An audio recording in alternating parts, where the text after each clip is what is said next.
moment for Halifax Rugby League. Austin is through and Warrington dominating. Great try for the Robins. Huddersfield Giants take the points home. It's Vincent! It's a poor lad. That is one sensational try. Look out with a drop goal. Leeds gather round in jubilation. It's hit the post. It's Wellesby. Wellesby might have got the try. St Helens are champions once again.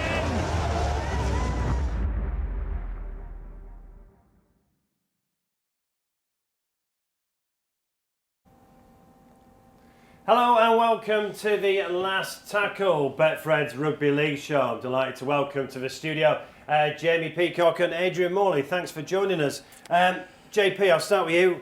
It was the Easter round, but not as we know it. Yeah, just a little bit different. Again, you know, no crowds in there, and I think it's good for the players only having to play one game over the Easter period. I know it's difficult, and I think the game's delivered again. I thought we had some exciting games, we had some tight games, we had some blowout games, but again, I've been impressed by the standard of rugby so far this season.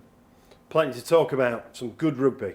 Yeah, some good rugby, and we spoke about the usual suspects. St Helens, Wigan, they look like they're going to be up there again this year, but you got the likes of Castleford and Hull. They could be throwing their hat into the ring for a grand final spot at the end of the year. And JP, it was the Mossy Massoy round. £100,000, over £100,000 raised for his foundation, and what strikes me is he's so positive. Yeah, he is, and I think you've got to look at that positivity around all the difficult circumstances he's got going on at the moment. I'm really glad that they came out and said, you know what, his life is really difficult, you know, have a little bit of a look beyond that smile, and there's some troubles going on behind there, which is making his life difficult for himself, and he needs some help financially, and it's great to see the rugby league community on both sides, both hemispheres, get behind him and raise a six-figure sum.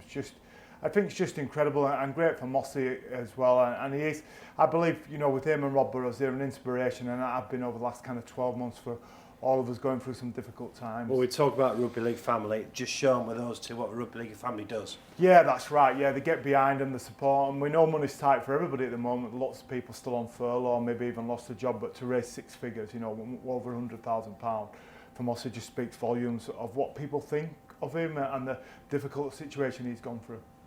Well, let's turn our attention to a Yorkshire Derby, a game these two were very interested in. It was Leeds versus Castleford. But Castleford Tigers looking for the first points of the game with Oliver Holmes, and Holmes again! Back-to-back tries at the start of the season for Oliver Holmes. Another long serve, he's closing on 250 Castleford Tigers appearances. They do get some loyalty out of their players at the jungle. And now Truman running. Truman, lovely offload, gets the ball away to Daniel Smith, and now Niall Evalds goes in under the posts. Wonderfully well created, that try. Truman running, Daniel Smith popping up in support. Niall Evalds there to finish off for his second try of the season. There is Dwyer in 14. Dwyer gets the pass away this time to Gale. Gale, the ball loops over the top of Luke Briscoe. Is in the corner. Has Briscoe got that one down? They just need that field position. Luke Gale over on the left-hand side. I like the confidence of the youngster, Jack Broadbent, when he throws that cut-out pass. He's seen that Luke Briscoe score some tries, give him some field position near the opposition line, and he knows how to finish, doesn't he? And Cruz leaming.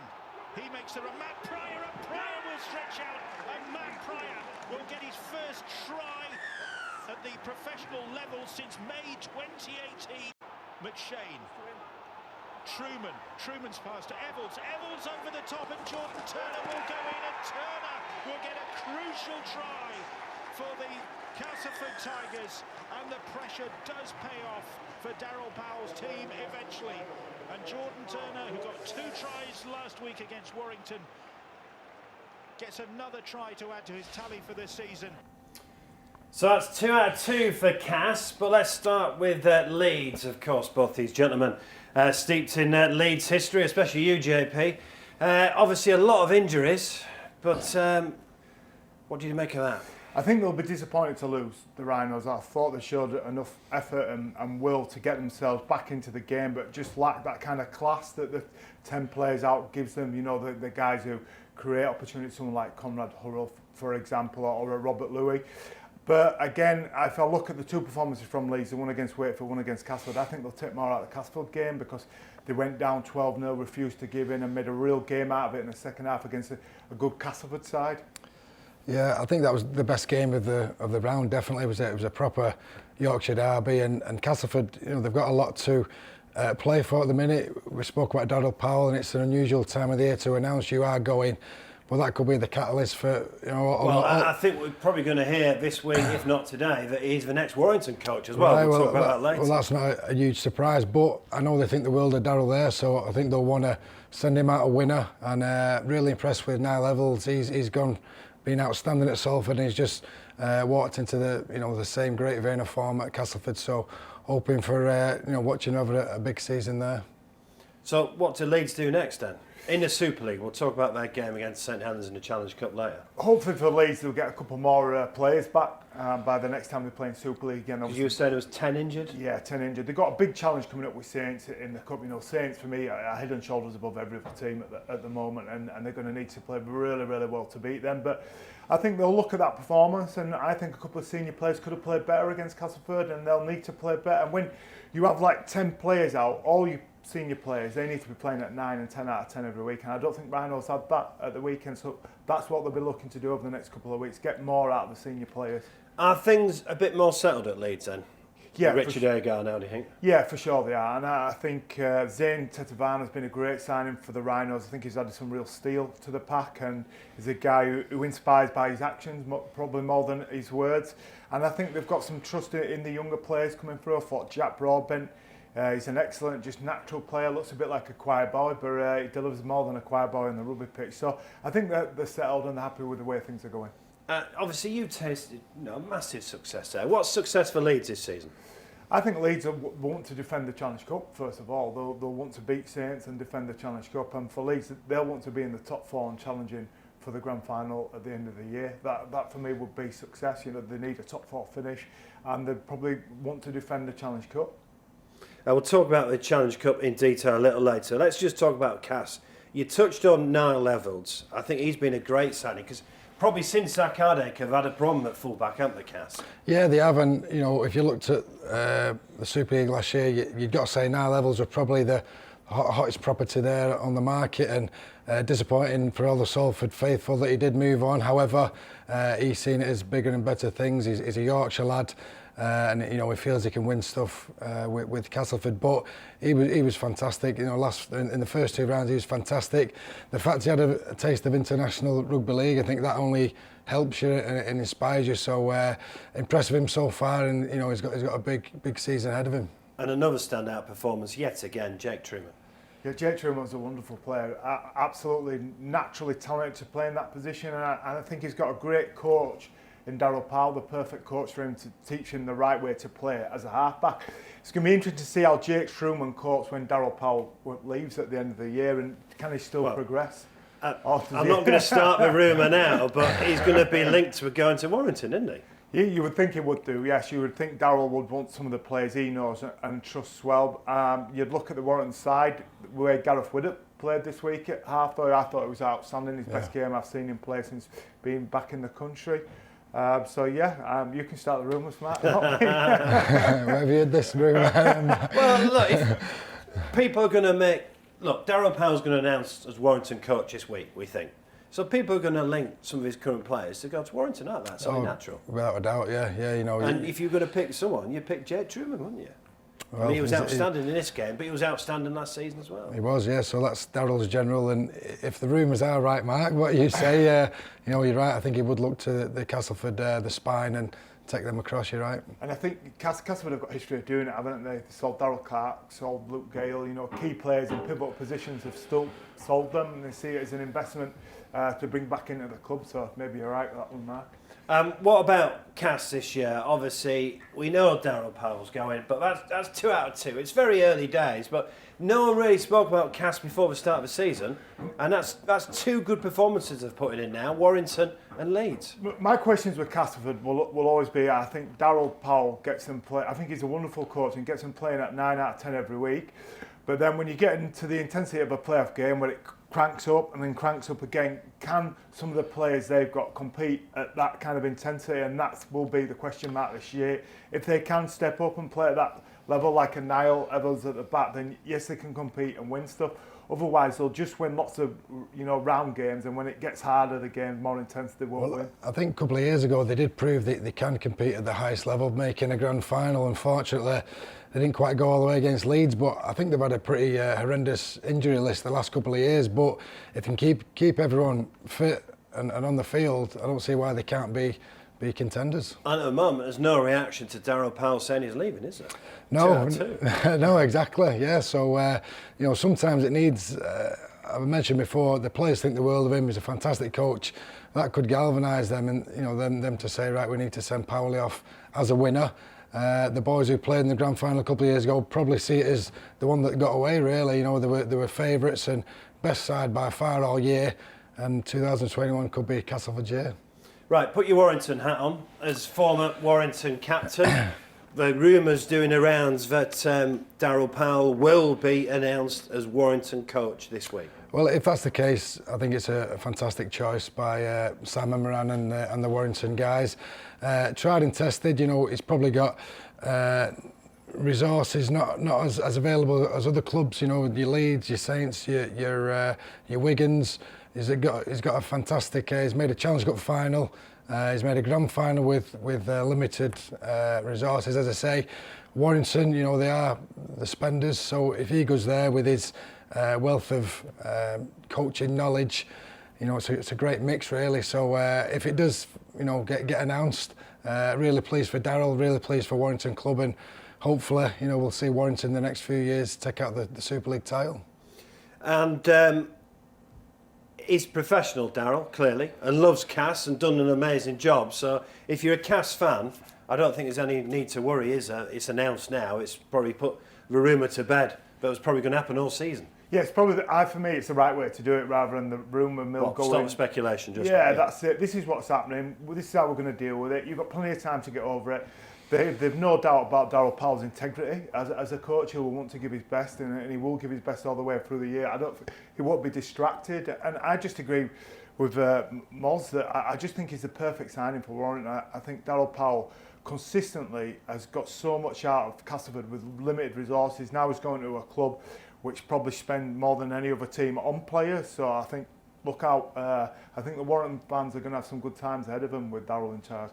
Is he a right kind of coach? Because, look, certainly that team that got to the grand final, they didn't just get to the grand final, they got to the grand final playing some fantastic rugby, didn't they? They did. Really, the old classy Cass. Yeah, there was head and shoulders above everyone else, and the brand of rugby league you just mentioned was fantastic to watch. And will that go down well at Warrington? Yeah, I think so. They've got the personnel there, the players, and obviously the spectators love watching attractive rugby league, as we all do. So hopefully, if he does get the job, we'll see an attractive brand, but a successful brand as well. Well, Warrington did get 2 points on the board this week. Let's have a look at the rest of the games in the Betfred Super League.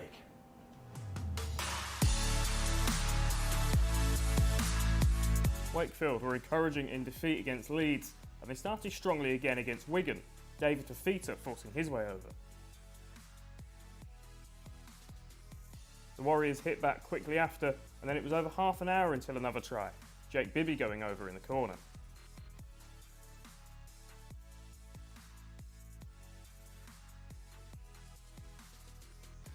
With an hour on the clock, Bibby struck again, producing an outstanding finish to expand the lead.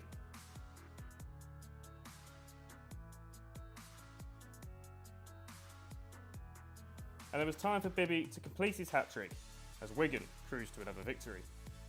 Saints made a solid start to the season in round 1 against Salford, and there were ominous signs again from the champions, Regan Grace opening the scoring against Hull KR. 5 minutes later and Saints had another. Wellesby linking up with the impressive Theo Fage.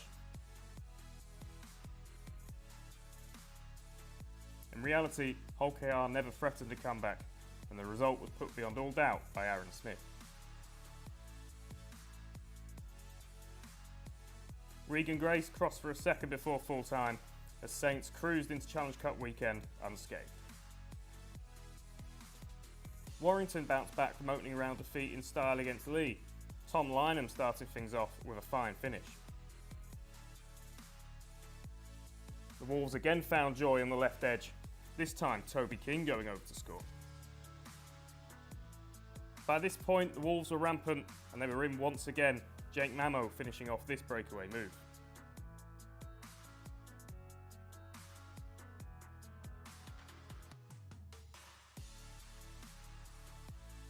Gareth Widdop had some critics to answer going into this season. He will have certainly silenced a few of them this weekend, finishing off another flowing Warrington move.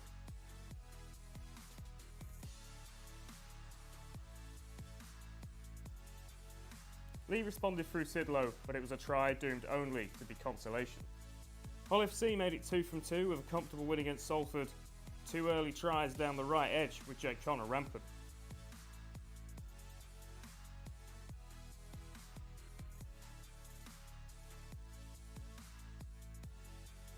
Josh Reynolds had a brilliant start to life in the Super League, and he backed it up again with 2 more tries against the Red Devils. Ken Seo gave Salford hope with a try, but the Red Devils looked way off the pace once again.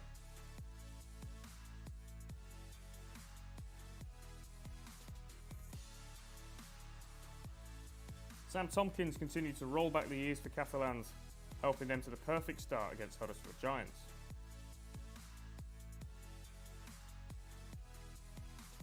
Chris McQueen struck back for Ian Watson's side 5 minutes later. But the Dragons were soon back in front when Garcia was first to this ball.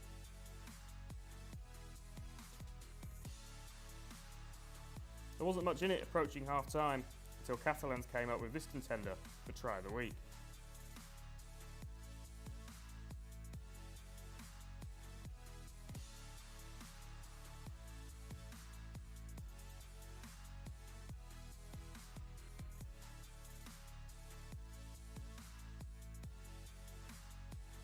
Sam Wood crossed for the Giants, but the Catalans held out for their second win of the season.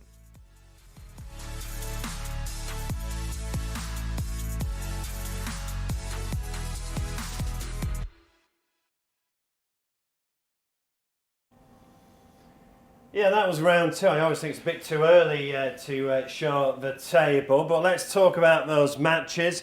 Starting with Huddersfield versus the Catalan Dragons. Again, Sam Tompkins was excellent. Yeah, I think he's absolutely key for Catalans if they're going to challenge for anything, and I think Sam's probably developed more in terms of his leadership capabilities over the last 3 or 4 years. And he's still very athletic, but I don't think he has the athleticism he had 5-6 years ago, but his ability to sit at the back and read a game and know when to jump into a game and when to jump out of it and get the best out of the people and players around him is just going to be key for Catalans. 2 out of 2 for the Catalans. Got in the playoffs last year. Yeah, the last few years they've been up there, haven't they? The Challenge Cup success they had as well. So we do know how tough a place Catalans is to go and get results. So when travel's back and crowds etc., I think we'll see them even stronger. But to get 2 wins on the road, as it were, I think it's a fantastic start for the Catalan Dragons, and they look really good actually. In my tipping comp, I picked the Huddersfield Giants. I think they will come good at some point, but they weren't good enough against Catalans. I think Huddersfield can definitely take heart from the second half. Yeah, they can, and new coach, a host of new players, so it will take a lot of time. But knowing Ian Watson well is a very astute, smart coach, so I think they will hit form. It's just a case of when. But you're right, they were good in that second half, but not quite good enough against a good Catalan side. Agree, Huddersfield will improve? Yeah, I think so. Ian Watson's a good coach. He's more than a good coach, actually. He's getting Salford to the grand final. And I just think I agree with Moz. He just needs time to get in there. We've had 2 games yet. I think start to judge him after 10, 12 games, not 2 games. Wigan Wakefield. Well, Wakefield went toe-to-toe with Wigan. After 47 minutes, it was 6-all, and then Wigan just ran away with it. Yeah, that's right. And I think if you look at Wigan, this is what I say about maybe judge after 10 games. They've got 4 points, but they had to come from behind against Lee. And they went, Wakefield held them for 50 minutes, really close. And I just think the jury's out for me and Wigan at the start. Yeah, I think they always start a little bit slow. They started slow the year before, but they've scraped kind of 2 kind of wins against teams that you think will be lower down the leagues at the end of the year. They're the kings of grinding teams down, aren't they? They just stay in the arm wrestle and then they just get the win. But just talking about Wakefield, I thought they competed well against Leeds the week before, competed well against Wigan. They just need to do it for the full 80 minutes, and I can see them getting off the mark with a few wins and competing okay. Some good individual performances from Wigan as well. Zach Hardacre, Liam Farrell, Jake Bibby, hat-trick. That's 5 tries now in 2 games. Yeah, it's proved to be a great signing for Wigan, I think. But for me, Zach, I'm really enjoying watching Zach play at the moment. I think having played with him and seeing Zach, when Zach's trouble-free outside Rugby League, he plays outstanding. And I think you're seeing that at the moment for the Wigan Warriors. We mentioned St Helens. Hull KR nil, St Helens 25. Saints just seem to have a real rhythm about them for me. Look like they've not had a break. They do, and having been the best side for the last 3 or 4 years, they've just gone into that mode again in 2021. So it looks quite ominous for the rest of the Super League teams. But I think what was most pleasing from the St Helens coaching point of view was the defence. They were so enthusiastic and to keep any team to 0, but there was just as hungry, in the last minute as there was in the first minute. So not only is the attack very potent, the defence is right on the ball as well. And just everything seems to be going right at the Saints as well. Alex Walmsley's extended his contract. You've got Regan Grace is playing so well. Theo Farge has been excellent the first couple of games. They've just got some real quality players who are, with the coach they've got at the moment, are playing as well as they possibly can. And I think when I watch Saints, they're head and shoulders above everybody else. I think when they decide to go into 5th gear, they just blow teams away. And I think they can cruise through games in kind of 3rd gear. And the other teams trying as hard as they possibly can, not getting anywhere. They step up a gear, score a couple of tries, and easy take the game away from. Very, very good side at the moment.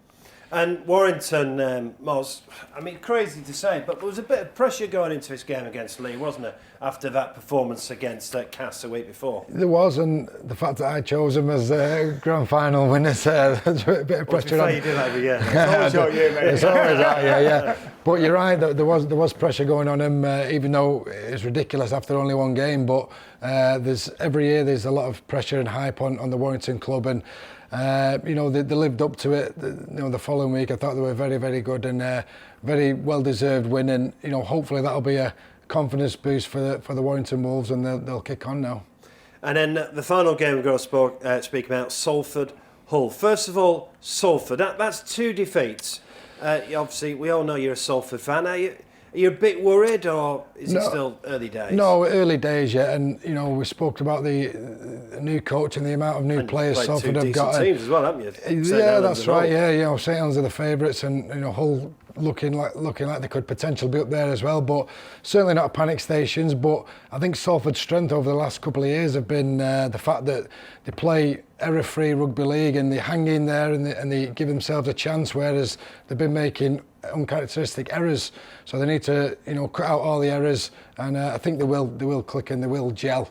They've got a cup game against Widnes at the weekend, so fingers crossed they'll get the win there, and that could be again another confidence boost. And then tough one to go to Catalans, but with a win under your belt, it's a lot easier to go over there than a loss. And let's talk about Hull. At the beginning of the season, we said if they can find a bit of consistency, then it could be a force. Now, they looked very, very good at Salford. Now, they've got a new coach in Brett Hodgson, and I think Josh Reynolds clearly looks a great signing.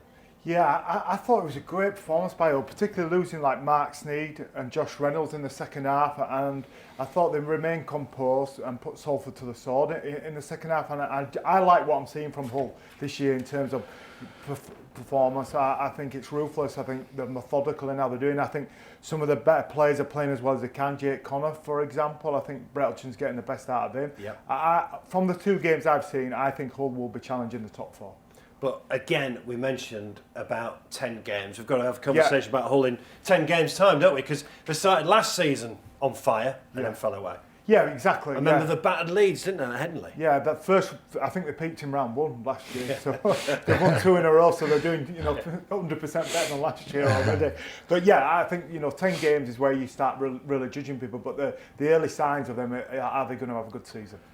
It's 200 days to start of the World Cup. It's a huge year, and Shaun Wane has announced a 35-strong squad. We're actually going to meet up. For the first time he's met all these players in person, bar the NRL players, of course. Next week, we're going to meet up at Leeds. They've got a game in June, haven't they? And of course, it all builds up to the World Cup. And fingers crossed, it could be the first sporting event back at possibly normal as well. It could Whether be, the new normal is. I think it could be such a huge event for Rugby League, given what we've been through and what we'll have been through, in the last 18 months. And the appetite there will be for world-class sport, and this is going to be a world-class competition. I'm excited about it. I'm excited about what England can do. I'm excited that it's in our country, and I'm just excited that crowds will be back, and we should have some amazing times. Let's just talk about a couple of players. Player you know well, Callum Watkins. Obviously now at Salford, he's not played since the 2017 World Cup final. It's good to see Callum in the squad. Yeah, I think he's got his form back. I think he's been through a rocky couple of years since the World Cup. I think he probably peaked in the World Cup and then maybe taking the captaincy at Leeds in a difficult time dented his confidence. And I think the Callum Watkins you see playing for Salford is the Callum Watkins that's a game breaker, that gets you on the edge of your seat when he gets the ball in his hands. And I tell you what, I like what he's done. Harry Newman, obviously injured at the moment, but included. Yeah, I thought that was good of Shaun. Yeah, it's a big confidence boost for Harry, and you've got to say his form before he got injured was absolutely fantastic and deserves to be in that squad. And hopefully, if his recovery from his injury goes well, he'll be chomping at the bit to play his part. But I just want to echo what JP said. Very, very exciting. This could be the biggest and best World Cup on record, and the fact that it's in our country after such a terrible couple of years, very, very excited. Can't wait. And what could England do you think? Well, there's no reason why they can't, win it. It's, 4 years ago, down under against the best team in the world, there was an ankle tap away from winning the World Cup, I believe. Exactly, yeah. So the fact we've got home advantage, players who played in that World Cup will be a bit more experienced. There's no reason why we can't win the World Cup. We will be up against the best team in the world in Australia. I think Tonga have improved incredibly well over the last few years, but I want to echo again, it's on our home soil. We can win the World Cup. I just think as well, I agree with Mozza. I think, Shaun Wane set his goal out to do that. That's what he wants to do. And I think if you look at England, if you look at, let's guess, 1, 6, 7, 9, you've got Sam Tompkins, George Williams, Johnny Lomax and Josh Hodgson. I just think that's a world-class spine, is that. I feel we need some younger forwards to step up and become world-class if we're going to win it, and hopefully they've got the chance to do it against the big boy Samoa first up at Newcastle. That's going to be a hell of a game. It's going to be hopefully a hell of a Super League season, a hell of a Challenge Cup and the World Cup to look forward to. It's a huge year for Rugby League, isn't it? Massive. It's, just mentioned what we've gone through the last 18 months. Terrible really, but Super League has been, it's only 2 rounds, but it's been absolutely fantastic. The viewing figures have been immense, so there's a massive appetite for the Super League. That leading into the World Cup, yeah, big year, and can't wait.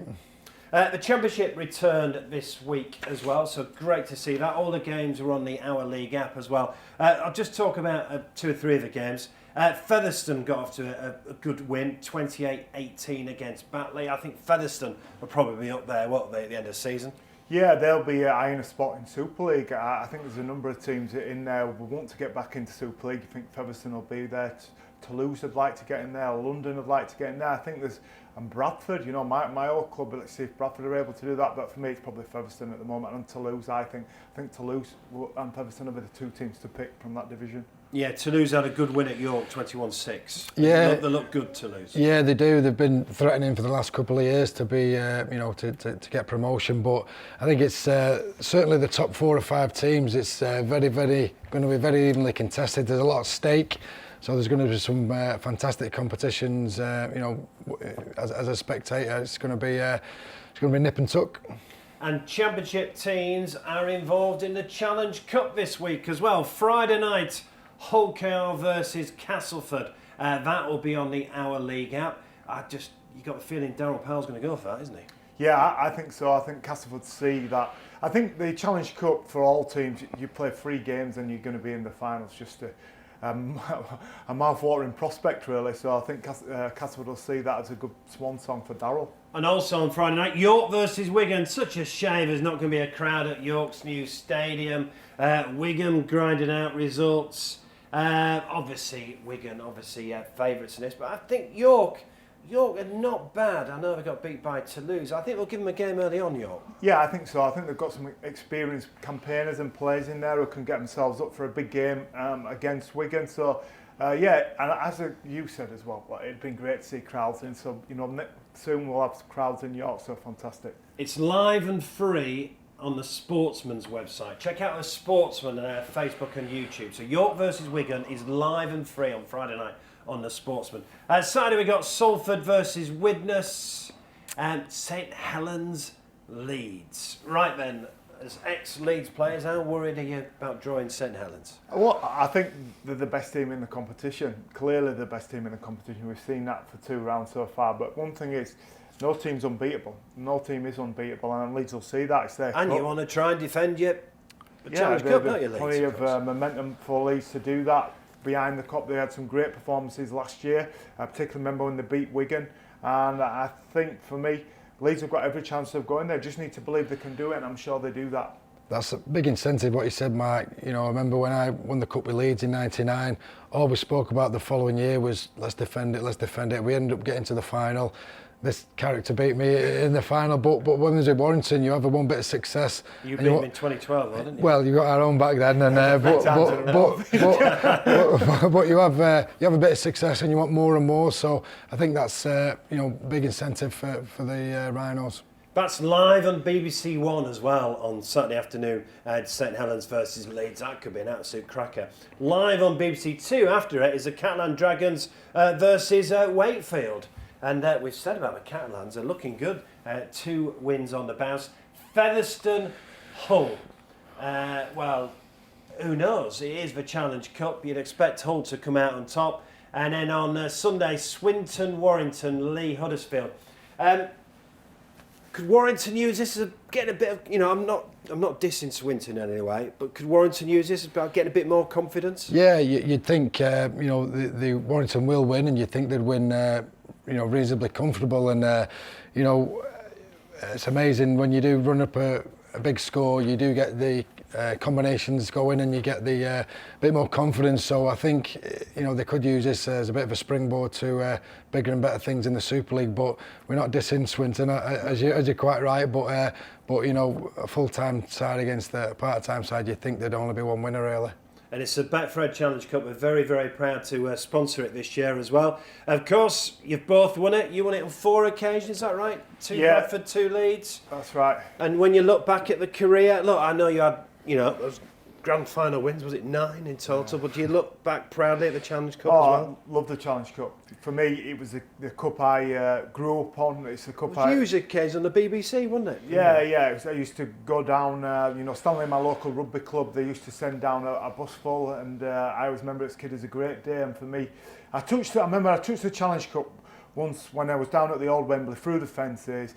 And as an 8-year-old kid, I thought that might be the closest thing I ever get to the Challenge Cup. And then to lift it 4 times, twice in my own town club, it's just what dreams are all about for me. So I've got a great affinity and love for the Challenge Cup. Now, there should be a crowd there this year, because obviously it was unique when Leeds won it this year with no crowd. But yeah, when you look back at the career, the Challenge Cup's up there? Oh, without a doubt. Got the chance to do it 4 times, once with Leeds and 3 with Warrington. And you were captain. Yeah, I did. Warrington. To lift the trophy is great, but to actually go up there and pick it up, and incredible memories, and that'll stay with me forever. But I echo what JP said. It was a big deal for a young rugby league player as an amateur watching, getting the opportunity to maybe go down to Wembley and watch the Challenge Cup. Wigan were the dominant team of the 80s and 90s, but something magical about the cup, and I say it's not an easy thing to do by any stretch, but these teams have just got to win 3 games and then you're in a Challenge Cup final, so it's a lot easier to make and win a Challenge Cup than it is to do it in the Super League. So I think all the teams will be really excited about competing this weekend. So we've got 2 games live on the BBC. That is St Helens versus Leeds and Catalans versus Wakefield. That's live on the BBC. On Friday night, York versus Wigan is live on the Sportsman. The other games are live on the Our League app. I tell you, what a week of sport. We've got the Betfred Challenge Cup, we've got Champions League football, we've got the Grand National, and then starting on Thursday, it's the best golf tournament. Welcome to the Golf Show, and this week we're on location at Mottram Hall, home of 6-time European Tour winner Simon Dyson, to celebrate not only the return of golf in England, but to look ahead to this week's Masters, an event he remembers fondly. I mean, it's every boy's dream growing up playing golf. I won the Dunhill in October, so that got me in the top 50 in the world, so I knew I was going to play it, but actually until you get the invite through the post, it's still a bit surreal, but amazing to get that through the post, it was.